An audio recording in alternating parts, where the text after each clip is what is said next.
Team India के बल्लेबाज रिंकू सिंह ने सांसद प्रिया सरोज से सगाई की। प्रिया सरोज समाजवादी पार्टी की सांसद हैं। बाएं हाथ का ये बल्लेबाज पिछले 2 सालों से टीम इंडिया के लिए बेहतरीन प्रदर्शन कर रहा है और अब ये खिलाड़ी जल्द ही शादी के बंधन में बंधने वाला है। रिंकू सिंह की मंगेतर की बात करें तो वो सिर्फ 25 साल की उम्र में सांसद बन गई। मछली शहर से लोकसभा चुनाव वो जीती थी। उपेंद्र द्विवेदी फोनलाइन पर जुड़ गए हैं हमारे साथ ज्यादा जानकारी के लिए। उपेंद्र, पूरी जानकारी दीजिए। क्रिकेटर रिंकू सिंह ने सगाई कर ली है।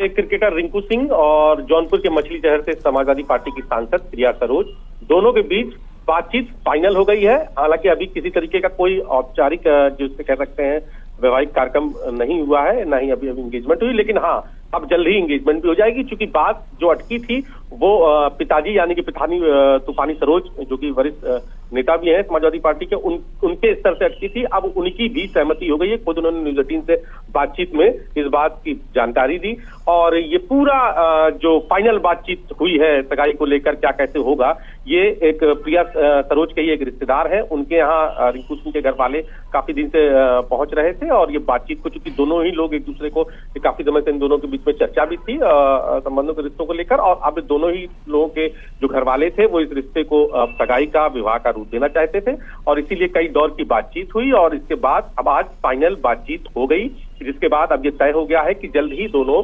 विवाह के बंधन में बनेंगे। सांसद प्रिया सरोज की बात करें तो मछली शहर से सांसद है, 25 साल की उम्र में ही वो सांसद बन गई है और समाजवादी पार्टी में इस वक्त उभरता हुआ चेहरा भी है। क्रिकेटर रिंकू सिंह की बात कर लें तो बाएं हाथ के बल्लेबाज हैं और पिछले 2 साल से टीम इंडिया के लिए बेहतर प्रदर्शन भी कर रहे हैं। तो दोनों की सगाई पर लोगों की, दोनों के फैंस की निगाहें लगी हुई थी और आज इस बात की पुष्टि हो गई है कि अब वो जल्द ही जो है सगाई और उसके बाद फिर विवाह के बंधन। ठीक है, बहुत शुक्रिया विस्तार से जानकारी देने के लिए आपका उपेंद्र द्विवेदी।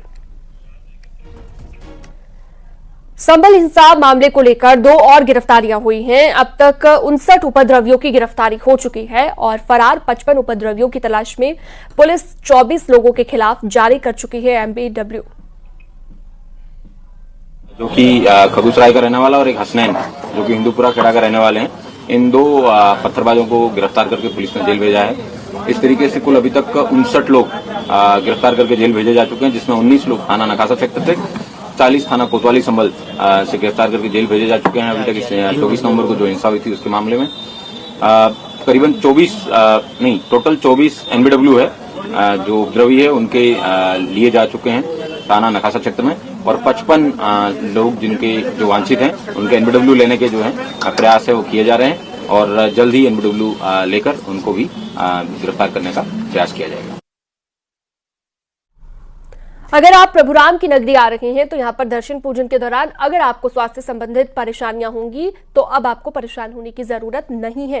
राम मंदिर के आसपास अयोध्या नगर निगम की ओर से हेल्थ एटीएम की शुरुआत की गई, जहां पर आप अनुभवी डॉक्टर की देखरेख में अपना चेकअप करा सकते हैं। तमाम जांच 30 रुपए से 50 रुपए तक में हो सकेगी। नगर आयुक्त ने बताया कि राज्य स्मार्ट सिटी मिशन के तहत लगभग 2 करोड़ 92 लाख की लागत से हेल्थ एटीएम अयोध्या में लगाए जा रहे हैं।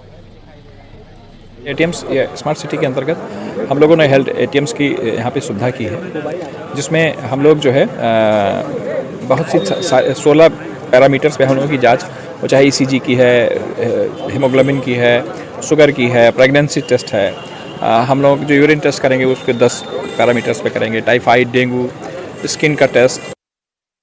हेल्थ एटीएम सर हमारा जो है, जो बाहर से श्रद्धालु आ रहे हैं हमारे अयोध्या में, उनके लिए काफ़ी सुविधा मिलेगी। जैसे कि हॉस्पिटल में कोई पेशेंट जाते हैं, चाहे मतलब श्रद्धालु गया, तो भीड़ की वजह से क्या है कि उन लोगों की तुरंत तत्काल रिपोर्ट नहीं मिल पाती है, ना कोई जांच हो पाती है। तो हमारे हेल्थ एटीएम में क्या है कि आप तत्काल रिपोर्ट पा सकते हैं, तुरंत ऑन द स्पॉट उनकी टेस्ट हो सकते हैं। इसमें सुविधाएँ हैं सर।